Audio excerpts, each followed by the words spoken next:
Hello mga guys, so ngayong araw na to ay unang araw ng aking pagbablog. Dahil vloggers na kayo, so magbablog na lang din ako at wala kayong pakialam. So ngayong araw na ito ay napadaan kami sa isang bakanting lote at nakita ni Paking ang mga kambing.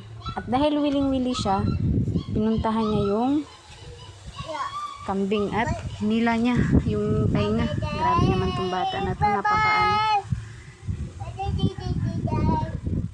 Yan, 'di ba? Mahilig si Paking sa mga animals like me. Charis. So ngayong araw na to ay nagagala kami. So yun, may nakita kaming kambing. Kaya yun, nilapitan namin at ayaw na umuwi ng bahay. At ayun, nag-enjoy naman siya. Gusto ko nga sana i-take out yung isa, kaso saan ko naman siya padidiin? Diba? Saan ko padidiin? Hindi man pwedeng sa akin. Charis.